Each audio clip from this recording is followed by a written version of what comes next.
اللہ تعالیٰ نے کائنات میں نشو و نما کا ایک تدریجی نظام قائم فرمایا ہے۔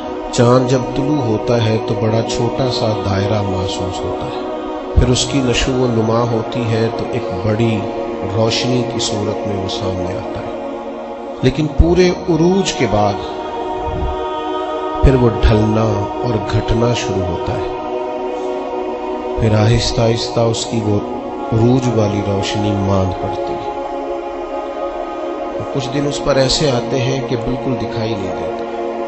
سورج کی شعائیں جب سورج صبح نکلتا ہے تو ماند ہوتی ہیں، پھر وہ اتنے عروج پہ ہوتا ہے کہ کوئی اسے آنکھ نہیں ملا سکتا، لیکن شام کو پھر وہ اپنے زوال کو دیکھتا ہے۔ درخت ایک چھوٹے سے پودے کی صورت میں ہوتا ہے، کبھی کبھی یوں بھی لگتا ہے کہ ہو سکتا ہے کہ تیز پانی آئے یا آندھی آئے تو اس کو جڑ سے اکھیڑ دے، لیکن پھر وہ جب پورا جوان ہو جاتا ہے تو پھر بڑے بڑے طوفانوں میں بھی کھڑا رہتا ہے، پھر اس کا بال بھی بانکا نہیں ہوتا، لیکن پھر ایک وقت خزاں کا آتا ہے جب اس کے پتے جھڑتے ہیں، جب پرندے اڑ جاتے ہیں، جب بلبلیں اس پر بیٹھنا چھوڑ دیتی ہیں، پھر کوئی کوئل آ کے اسے کوئی گیت نہیں سناتی۔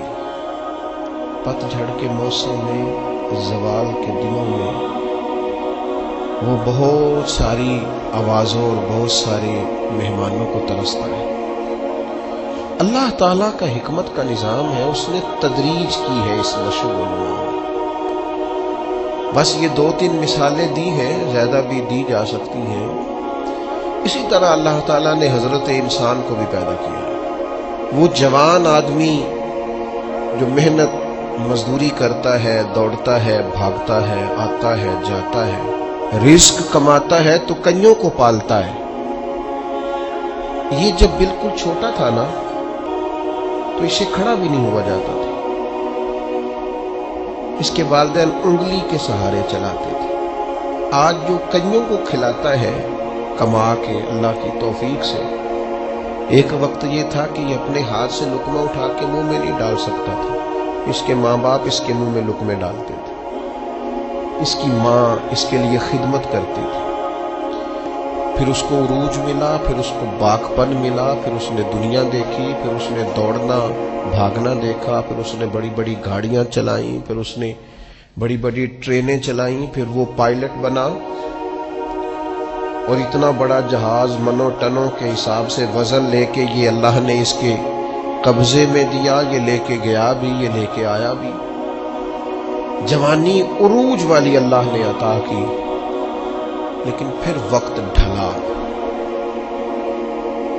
پھر واپسی شروع ہوئی، کالے بال سفید ہوئے، سیدھی کمر ٹیڑھی ہونے لگی، اٹھتے ہوئے گھٹنوں میں درد رہنے لگا۔ یہ اللہ کا تدریجی نظام ہے۔ جوانی کے بعد بڑھاپا آیا، لیکن تکلیف والا معاملہ یہ ہے کہ وہی شخص جس طرح اللہ ماشاءاللہ جوانی میں خود بھول گیا تھا کہ مجھ پر کبھی بچپن بھی تھا، میں کبھی کمزور بھی تھا، هل اتى على الانسان حين من الدهر لم يكن شيئا مذكورا، انسان پر ایک وقت وہ بھی تو گزرا ہے جب یہ کوئی قابل ذکر چیز ہی نہیں تھا، اس کا نام تک نہیں تھا۔ جس طرح جوانی میں یہ بھول جاتا ہے نا مجھ پر بچپن بھی تھا، اسی طرح جب یہ بوڑھا ہوتا ہے تو بعض اوقات بچے بھی بھول جاتے ہیں۔ ان کا خیال ہوتا ہے کہ شاید ابا ہی بوڑھا ہوا ہے، دادا ہی بوڑھا ہوا ہے، ہم نے شاید نہیں ہونا۔ وہ بڑی جلدی بوڑھوں کو سکریپ کا مال بنا دیتے ہیں، ان کے لیے چارپائیاں سٹور روم میں لگ جاتی، ان کو کہا جاتا ہے کہ ابا کو ایسی کسی لیے ضرورت نہیں رہی کہ گھٹنوں میں درد ہے، ان کو یہ کہا جاتا ہے کہ چونکہ ان کا سامان ہی مختصر سا ہے لہذا بڑے کمرے کی حاجت ہی نہیں ہے۔ دھیرے دھیرے بزرگوں کے ساتھ لوگوں کا رویہ سخت ہے۔ اللہ تعالیٰ نے والدین کے سارے حقوق بیان کر کے پھر آخر میں فرمایا کہ دعا مانگو، حقوق بھی ادا کرو، بازو بھی کھلے کرو، پیار بھی کرو، خدمت بھی کرو اور دعا بھی کرو۔ کیا دعا کریں؟ فرمایا وَقُلْ رَبِّ ارْحَمْهُمَا، مجھ سے کہو، دعا کرو میری بارگاہ میں، کہو رب ارحمہما، یا اللہ ان دونوں پہ رحم فرما، کما ربیانی صغیرا، جیسے انہوں نے مجھے بچپن میں پالا تھا، ان کی خدمت کرو اور پھر میرے حضور ان کے لیے التجائیں بھی کرو۔ بوڑھوں کے لیے آج اگر اسلامی ممالک میں بھی اولڈ ہوم بنانے کی ضرورت پیش آ جائے، میں اللہ کے گھر میں بیٹھا ہوں، میں جمعے والے دن آپ سے مخاطب ہوں، میں آپ کو اپنا درد درس کرنے لگا ہوں، میں ضرورت محسوس کرنے لگ گیا ہوں کہ ہمیں ایک اولڈ ہاؤس بنانا چاہیے، جس تکلیف سے آ کے بوڑھے اپنی بیبتا سنانے لگے، جس درد سے آ کے وہ اپنی کمزوریوں کا اظہار کرنے لگے۔ کبھی کبھی دل کرتا ہے کہ طلباء کے لیے بھی مدرسہ بنائیں اور کوئی 10 کمرے بوڑھوں کے لیے بھی بنا دیں، یہ دل کرنے لگا، کیونکہ 6 بچے تھے اور اکیلا باپ ان کی ضروریات، پڑھائی، دوائی، کھانا، ان کی سیریں افورڈ کرتا تھا۔ کیا ہوا ہے پھر 6 سارے مل کے بھی ایک باپ کا خرچ نہیں اٹھاتے، 6 مل کے بھی اماں کے ساتھ اپنا رشتہ استوار نہیں کرتے۔ اماں کدھر رہتی ہے؟ جب تک وہ اماں کا چھوٹے سے پیار ہے ادھر ہوتی ہے۔ واقعی ایسا ہی ہے، دل پر سوچ سمجھ کے بتا، بات یہی ہے کہ اس کا چھوٹے سے پیار ہے، یا تیرا یا تیری گھر والی کا رویہ ٹھیک نہیں کہ وہ رہ سکے؟ یہ سچ بتا کہ واقعی وہ جو تو کہہ رہا ہے وہی ٹھیک ہے، یہ حقائق کچھ اور ہیں۔ بوڑھوں کے لیے اسلام نے جو حقوق بیان کیے، بیان کرتے کرتے مدینے والے حبیب نے بات اتنی کھول دی، حضور فرمانے لگے تمہیں پتہ ہے تمہیں جو رزق دیا جاتا ہے وہ تمہارے ضعیفوں کی وجہ سے دیا جاتا ہے، یہ جو تمہارے گھر میں پیسے آتے ہیں، یہ جو تم پر فضل ہوتا ہے، یہ جو لوگ تمہارا اکرام کرتے ہیں، یہ جو دنیا تمہارے لیے اٹھ کے کھڑی ہوتی ہے، اور یہ جو لوگ تمہیں اعزاز دیتے ہیں، اور یہ جو تمہاری جھولیاں بھری رہتی ہیں، حضور فرمانے لگے تمہارے ضعیفوں کی وجہ سے رزق دیا جاتا ہے۔ یاد رکھنا، ہر چیز کے پیچھے محنت نہیں ہوتی، بہت ساری چیزوں کے پیچھے دعا بھی ہوتی ہے۔ کبھی ماں کے ہاتھ اٹھے تھے، اس نے کہا تھا اللہ میرے پتر نوینا دیں کو سامنے آنا جائے۔ کبھی باپ نے کہا تھا کہ اس نے میری خدمت کی ہے، بھوکا نہیں مرے گا کبھی بھی۔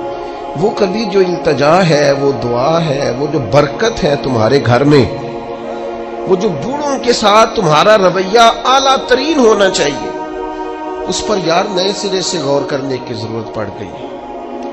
بزرگ کونوں میں بیٹھ کے کہتے ہیں، نکروں میں بیٹھ کے کہتے ہیں میں پوچھ دے نہیں، میرے نال صلاح نہیں کر دے، میرے کو چپ کر کے لنگ جاندے،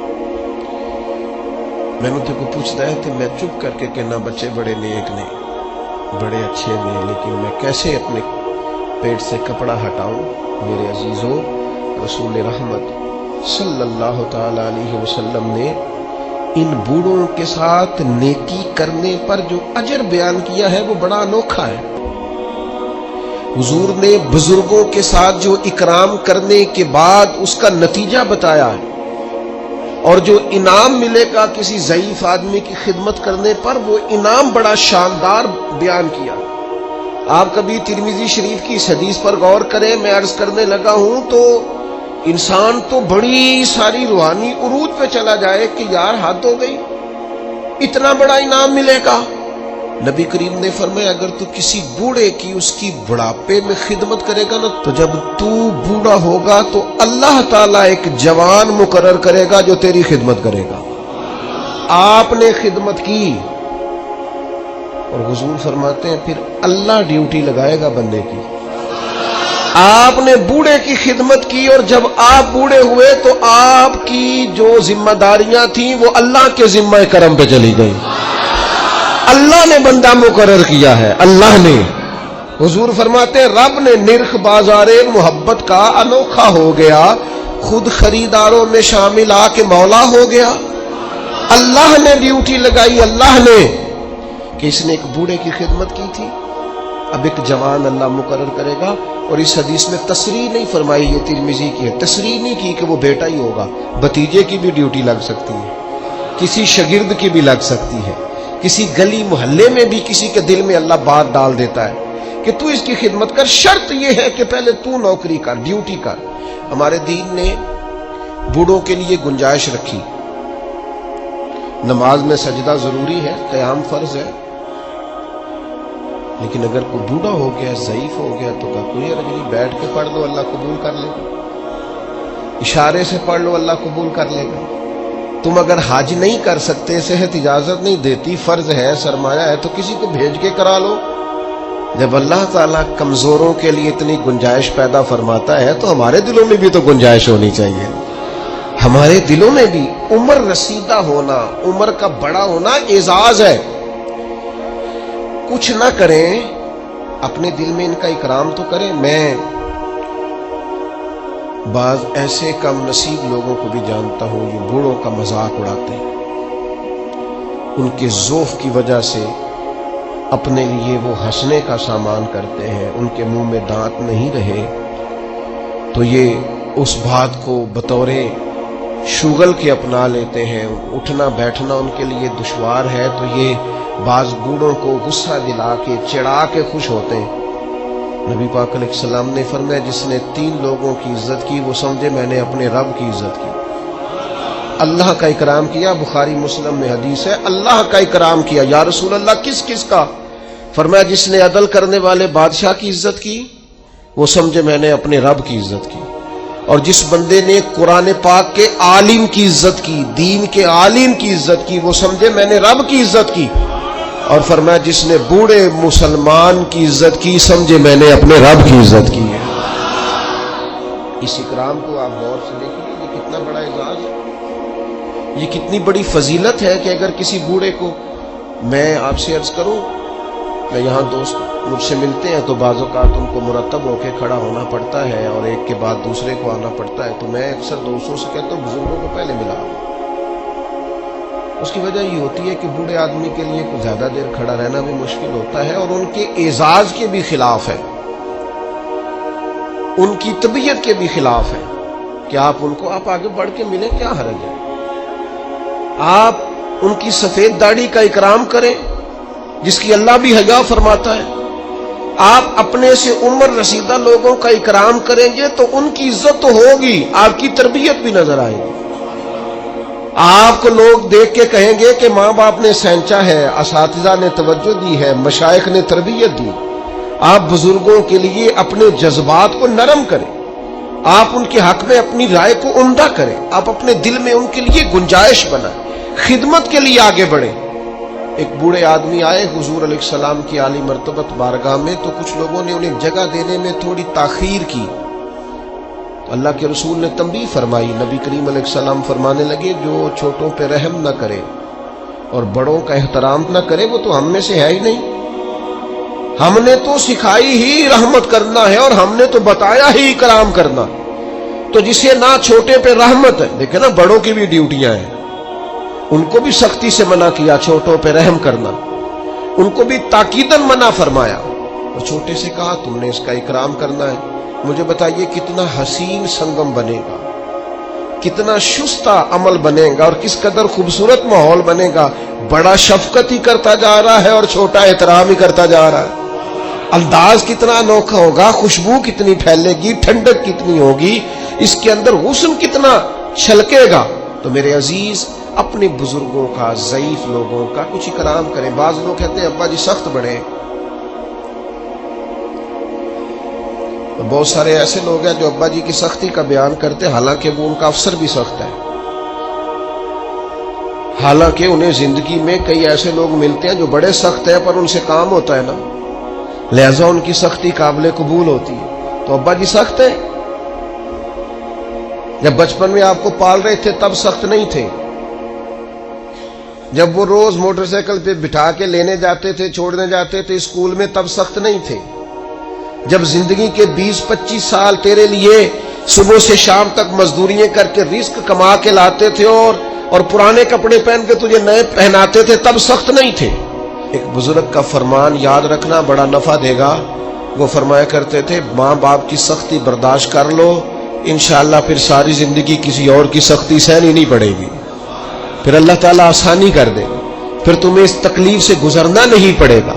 اور پھر میں عجیب منظر میں دیکھتا ہوں زمانے میں کہ یہ سب کا خیال ہے کہ ہماری عزت ہو، تو بھئی آپ بھی تو کسی کی کریں نا. یہ سب کا خیال ہے کہ ہمارا اکرام کیا جائے تو آپ بھی کسی کا کریں. یہ سب کا خیال ہے کہ میں ایک ٹائم آئے جب میں سینئر سٹیزن بن جاؤں اور میں بوڑھا ہو جاؤں اور بزرگ ہو جاؤں تو بھئی آپ بھی کسی کا اکرام کریں تاکہ اس وقت آپ کے لیے بھی آسانی بنے. بوڑھوں کے نرم دل، ان کا جی چاہتا ہے کہ ان کی عزت ہو، ان کی طبیعت چاہتی ہے کہ ہاں الگ بات ہے کسی میں عاجزی کوٹ کوٹ کے بھری ہوئی ہے، وہ کہتا ہے نہیں نہیں جی ضرورت نہیں، لیکن بزرگی تقاضا کرتی ہے کہ اکرام کیا جائے، احترام کیا جائے. علامہ اسماعیل حقی لائے ہیں روایت، ایک شخص نے آ کے عرض کیا تھا حضور میرے رزق میں برکت نہیں، تو حضور فرمانے لگے کہیں تو بوڑھوں کے آگے آگے تو نہیں چلتا، تو بزرگوں کا گویا احترام کرنا شروع کر دے، اللہ تیرے رزق میں برکت پیدا فرما دے گا. لیکن ہماری طبیعت یہ ہے کہ ہمارے اندر وہ خاص جذبات پیدا نہیں ہوتے. ہمیں وہ آج ایسے لوگوں سے سابقہ پڑتا ہے اور ایسے لوگوں کو سنتے ہیں جو مزاجن بے ادب ہوتے ہیں، طبعاً بے ادب ہوتے ہیں، تو ہم یہ ادب یہ احترام یہ چھوٹی سی قید ہوتی ہے، تو ہم چونکہ کسی قید کے قائل نہیں، آزاد جینا چاہتے ہیں، مرضی سے اٹھنا چاہتے ہیں، مرضی سے سونا چاہتے ہیں، مرضی سے آنا جانا چاہتے ہیں. تھوڑی سی قید ہمیں بھاری لگتی ہے. یاد رکھنا اگر زندگی میں بزرگوں کا احترام کریں گے، اکرام کریں گے، آپ کو پتہ ہے اسلام نے کچھ احکام بیان کیے. کچھ لوگ گفتگو کر رہے تھے حضور کے سامنے تو نبی پاک نے فرمایا جو تم سے بڑا ہے پہلے اسے بات کرنی. کچھ شریعت نے فقہا کے لیے خاص احکام بیان کیے. مثلا ایک شرعی مسئلہ ہے کہ نماز کی امامت کرنی ہے. اب امامت کے لیے 2 لوگ یا 3 لوگ مل گئے ہیں، تینوں ہی حافظ ہیں، تینوں ہی قاری ہیں، تینوں ہی مسائل نماز سے ایک جتنا آگاہ ہے، تینوں کے اندر اللہ تبارک و تعالیٰ نے صلاحیت رکھی ہے کہ بہترین انداز میں امامت کر سکتے ہیں. اب تینوں موجود ہیں، ترجیح کس کو دینی ہے؟ تو فقہا نے لکھا دیکھ لو عمر کس کی زیادہ ہے، اس کو مصلی پہ کھڑا کر لو. یہ بھی ایک وجہ فضیلت ہے، یہ بھی ایک وجہ اعزاز ہے، اور عشاق کی اپنی بات ہے، عاشق اپنے رنگ میں بات کرتے ہیں. ایک عاشق نے کہا مسئلہ اس طرح ہے کہ جس کا زمانہ ہم سے آگے ہے نا اس کا زمانہ نبی پاک کے زمانے کے قریب ہے، تو ہم تو اس لیے بھی کرام کرتے ہیں کہ اس کا زمانہ رسول پاک کے زمانے کے قریب. ہم زیادہ بعد میں آئے ہیں تو اس کا زمانہ حضور کے ظاہری زمانہ مبارک کے قریب ہے، لہذا ہمارا عشق تقاضا کرتا ہے کہ جس کا زمانہ حضور کے زمانے کے نیڑے ہے ہم تو اس کا احترام کریں گے. تو آپ مجھے بتائیے جب اپنے سے سینئر کا اس لیے احترام کیا جا رہا ہے کہ اس کا زمانہ قریب ہے تو پھر صحابہ کا کتنا کوئی احترام ہوگا، پھر اولاد رسول کا کتنا کوئی احترام ہوگا. صحابہ تو وہ صحابہ تھے جن کی ہر صبح ہی صبح عید ہوتی تھی کیونکہ خدا کا قرب حاصل تھا، نبی کی دید ہوتی تھی. تو بزرگوں کے لیے اپنے رویوں میں نرمی، اپنی طبیعتوں میں نرمی اپنے بزرگوں کے لیے. اور میں عرض کروں کہ انسان سب سے زیادہ قابل رحم بڑھاپے میں ہوتا ہے. اس نے بڑا عروج دیکھا ہوتا ہے، اس نے بڑا کچھ اپنے ہاتھ سے کیا ہوتا ہے، ساری کنجیوں پر اس کا قبضہ رہا ہوتا ہے، لیکن پھر وہ جب اپنے سامنے ان چیزوں کو بکھرتا دیکھتا ہے، سمٹتا دیکھتا ہے تو طبیعت کے اندر بعض چیزیں ایسی پیدا ہوتی ہیں جو ٹھیک نہیں. اللہ کے محبوب علیہ السلام نے فرمایا تمہاری برکت تمہارے اکابر کی وجہ سے، تمہارے بڑوں کی وجہ سے تمہیں برکت ملے گی. بزرگوں سے اگر رویہ ٹھیک رکھو گے تو برکت ہو جائے گی، کرم ہو جائے گا، رحم ہو جائے گا.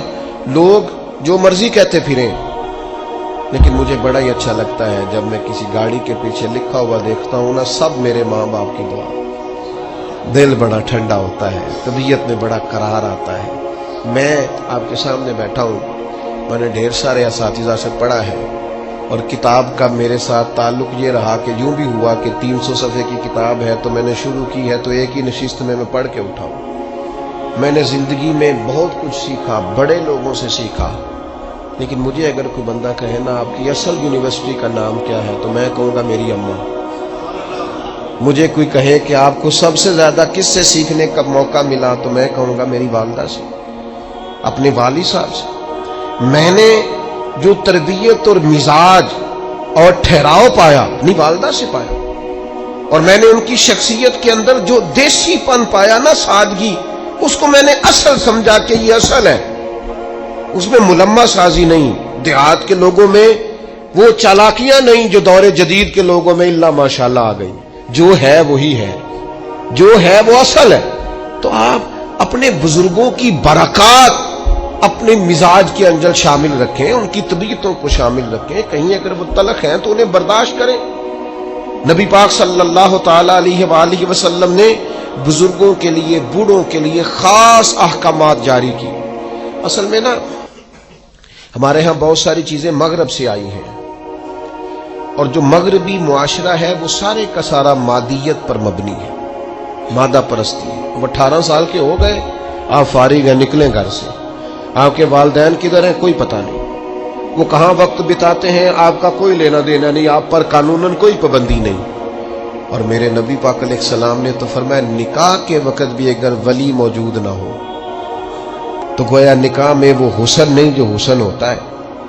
اس موقع پر بھی کہا کہ اس کا باپ موجود ہو۔ آپ آج بھی رجسٹر کھول لے نکاح کا تو لکھا ہوتا ہے دلہا یا اس کے وکیل کے دستخط، تو وکیل کے کھانے میں کس کو لکھا جاتا ہے؟ والد کو۔ وکالتیں باپ کے نام۔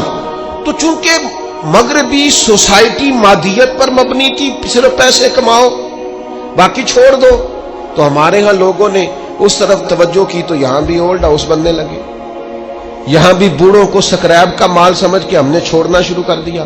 میرے عزیز یاد رکھیں، اپنی طبیعت اس طرح کی بنائیں، اپنا لہجہ اس طرح کا بنائیں کہ جس میں بزرگوں کے لیے احترام ہو، جس میں بزرگوں کے لیے اچھے جذبات، جس میں اپنے بزرگوں کے لیے ہمارے نا یہ فقہ کے جو مسائل ہوتے ہیں نا، فقہی مسائل، ان میں اختلاف ہو جاتا ہے، اور یہ اختلاف رحمت ہے۔ مثلا فقہی مسائل، ایک ہوتا ہے عقیدے کا اختلاف، وہ ٹھیک نہیں۔ فقہی اختلاف، یہ فقہی مسئلہ ہے کہ آمین اونچا کہنا ہے یا آہستہ کہنا ہے، رفع دین کرنی ہے، یا یہ فروعی مسائل ہیں، ان میں اختلاف ہو جانا کوئی ایسی بڑی بات ان میں ہو جاتا ہے۔ مثلا ہمارے بزرگوں میں ایک مسئلہ چلتا ہے کہ سپیکر کے اندر نماز پڑھائیں تو نماز بالکل ٹھیک ہے یا اس کا اصل حسن قائم نہیں رہتا، ایک مسئلہ ہے فقہی۔ ایک مسئلہ چل گیا فقہی جس میں کچھ اختلاف رائے ہو جاتا ہے، دلائل ہوتے ہیں سب کے پاس وہ اپنے اپنے، لیکن یہ بزرگ ایک دوسرے کا احترام کرتے تھے، امام شافعی، امام مالک کا، امام مالک، امام احمد بن، یہ لوگ ان چیزوں کا احترام کرتے ہیں۔ فروع میں عقیدہ ہے، اس میں کوئی کمپرومائز۔ تو ہمارے ایک دوست تھے تو ان کا اس مسئلے میں موقف اور تھا، استاد صاحب کی رائے اور تھی، تو کچھ تھوڑا سا اختلاف پیدا ہوا، لیکن بڑے حسین لوگ تھے، اختلاف بھی احترام کے ساتھ کرتے تھے، اختلاف میں بھی وہ آداب نہیں چھوڑتے تھے۔ تو استاد صاحب نے بلایا اور بلا کے کہا یہ مسئلہ بیان کرتے ہیں، میں کرتا ہوں۔ تو کہا میری رائے تو یہ ہے۔ تو میں اپنے اس دوست کا قائل ہو گیا۔ استاد صاحب کہنے لگے میرے پاس یہ دلیل ہے، اور جس بندے کو تم نے مسئلہ بتایا مجھ سے پوچھ کے گیا تھا اور میں نے تو یہ رائے دی ہے۔ تمہارے وہ کلاس فیلو کہنے لگے استاد صاحب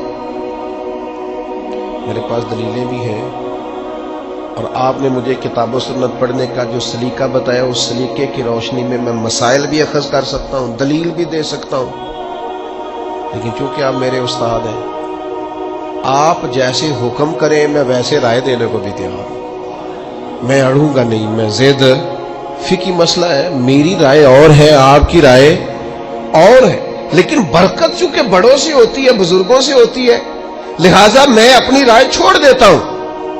تو میرے بھائی ایک عالم دین دلائل رکھنے کے باوجود اگر اپنے استاد کے سامنے اپنی رائے چھوڑ کے استاد کی رائے پہ عمل کرتا ہے، چلو مہربانی کرو کبھی آپ بھی ابا جی کے سامنے اپنی رائے چھوڑ دو، کبھی آپ بھی کو ٹھیک ہے جس طرح آپ کہیں گے ویسے ہو جائے گا، آپ بھی کبھی تھوڑی دیر کے لیے اپنی رائے سے رجوع کر لیں، کوئی حرج والی بات نہیں ہے، کچھ بھی نہیں فرق پڑتا، کچھ بھی معاملہ نہیں ہوتا۔ ہمارے ایک دوست تھے، اور بات یاد آ گئی، تو کہیں سفر پہ جانا تھا، دوستوں نے سیر کے لیے کالج کے زمانے میں، تو انہوں نے پہلے وعدہ کیا، آپ نے چھوڑ دیا.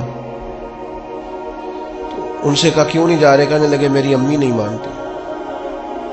تو نوجوان بچوں کے لیے تو یہ بڑا خطرناک جملہ، سب نے مذاق کیا. تو میں آیا تو مجھے آ کے کہنے لگے کہ جی وہ صاحب مکر گئے، کہنے میری امی نہیں مانتی. وہ تو امی تو بغیر قدم بھی نہیں چکتا.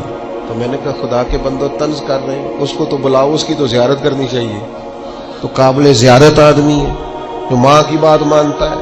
ایک شہر ہے نا، کوئی ایسا مسئلہ تو نہیں. اس نے کہا امی کہتی ہے ابھی میں نہیں جانے دیتی، تو میں مان گیا ہوں. تو یہ قابل تحسین ہے کہ قابل تنقید ہے. آپ نے اسے تنقید کا باعث بنا لیا ہے. اپنے بزرگوں کے ساتھ، بڑوں کے ساتھ آپ کا لہجہ اکرام والا، احترام والا، محبت والا، اور آپ ادب کریں. آپ کوئی بھی ہیں، آپ احترام کریں، کوئی بھی ہیں آپ، اور احترام کے جذبات پیدا کریں. کچھ لوگوں کا اس لیے احترام کریں کہ وہ عالم ہیں، کچھ کا اس لیے احترام کریں کہ وہ بزرگ ہیں، کچھ کا اس لیے احترام کریں ہمارے والدین کے دوست ہیں، کچھ کا اس لیے احترام کریں کہ ہم نے ان سے پڑھا ہے، سیکھا ہے. احترام کے جذبات پیدا کریں.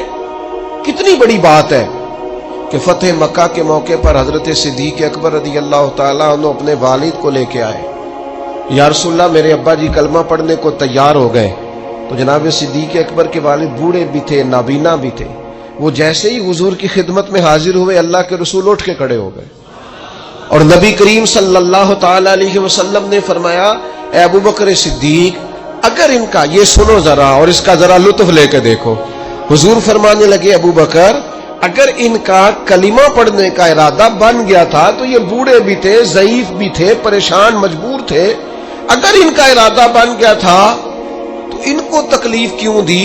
مجھے بتاتے میں گھر آ کے کلمہ پڑھا جاتا، میں گھر آ جاتا، گویا کنواں پیاسے کے پاس آ جاتا، گویا رحمتیں قریب آ کے برستی، گویا محبوب کریم علیہ السلام کا کرم قریب آ کے چھلکتا. یہ بزرگ ہیں. اگر رسول پاک بزرگوں کا اتنا اکرام امت کو سکھاتے ہیں تو پھر بتاؤ ہمیں کتنا کو احترام کرنا چاہیے. بڑوں کس قدر زیادہ ہمارے دلوں میں جذبات ہونے چاہیے. اپنے بزرگوں کا اکرام کریں یار، ان کو مشورے میں رکھیں، ان سے بات چیت کریں، ان کے ساتھ وقت بتائیں. اماں کو فون کیا کرو گھر میں، کہا کرو آج میں نے نہیں روٹی کھانی جب تک آپ نہیں پکائیں گے. اس کی تو طبیعت ہی ٹھیک ہو جانی ہے بالکل. وہ مینو منڈے آخیا ہے تسی مینو دیو آج میں ہی پکانی ہے. وہ آپ ٹھیک نہیں ہے، بیمار، اور نہ وہ فون آیا ہے انہیں کھانی نہیں، مینو پتا ہے وہ. یہ آپ کریں اپنے بزرگوں کے ساتھ رویہ. آپ والد صاحب کو کہیں کہ آئے آپ سے مشورہ کریں، اور آپ نے جو رائے دینی ہے میں نے وہ بے شک کہے کہ جناب میں بوڑھا ہوں، بیمار ہوں. یہ جو تھوڑا بہت پیر مانتے ہیں نا، ہم تھوڑا بہت پیر ابا جی کو بھی مان لیں، کوئی حرج نہیں. تھوڑا بہت مرشد اماں کو بھی مان لیں، کوئی حرج والی بات. یہ بھی بابا صاحب نے کہا ہے بلے شاہ آسمانی اڈ دیا پڑھنا، جیڑا گھر بیٹھا انہوں پڑھیا ہی نہیں. کچھ تھوڑی سی توجہ. نبی پاک علیہ الصلوۃ والسلام نے نا اپنے عمل کے ذریعے بڑوں کو، بزرگوں کو اعزاز دینے کا ہمیں طریقہ بتایا. بزرگوں کو اعزاز اپنی عملی سیرت کے ذریعے. حضرت ابو بکر صدیق بھی بیٹھے تھے، حضرت عمر بھی بیٹھے تھے، حضرت ابو عبیدہ بن جراح بھی بیٹھے تھے. حضرت ابو عبیدہ بن جراح ان سب سے عمر میں بڑے تھے. تو حضور کے پاس پانی تھا، کوئی مشروب تھا پینے کا، تو سرکار دینے لگے تو سب سے پہلے حضرت ابو عبیدہ بن جراح کو دیا. تو عرض کرنے لگے یا رسول اللہ آپ پہلے تو فرمایا آپ کی عمر زیادہ ہے، آپ ان سب سے سینئر ہیں، اور برکت بڑوں کے ساتھ ہوتی ہے، لہذا آپ کو اعزازاً پہلے دیا جا رہا ہے. تو میرے عزیز میں نے نا میرا کبھی کبھی دل کرتا ہے کہ میں نوجوانوں سے نا باقاعدہ اس بات پر تاکیداً ان سے وعدہ لوں کہ یار کچھ بھی ہو جائے نا، ماں باپ کے آگے اوف نہیں کرنا، چونکہ اللہ کا حکم. اور جتنے بھی بزرگ آپ کو ملے نا، مہربانی کرو ان کے دل بچوں سے بھی زیادہ نازک ہو جاتے. ان کو ٹائم دو، اعزاز دو. بعد میں ایسا پچھتاؤ گے کہ پھر زندگی میں نا کچھ چیزیں ایسی ہیں جو جتنا مرضی انسان اونچا اڑے ان چیزوں کو دوبارہ حاصل کر سکتا. نبی پاک جناب ام ایمن کی قدر کرتے. حضور حضرت حلیمہ کے آنے پہ کھڑے ہوئے، چادر اتار کے بچھائی، رضائی والد آئے تو اللہ کے رسول کھڑے ہوئے. نبی پاک صلی اللہ تعالی علیہ وسلم نے ان بڑوں کا اکرام کر کے، جناب عباس آئے تو حضور کھڑے ہو گئے، میرے چچا. نبی پاک علیہ الصلوۃ والسلام نے عملاً ہمیں کہا ہے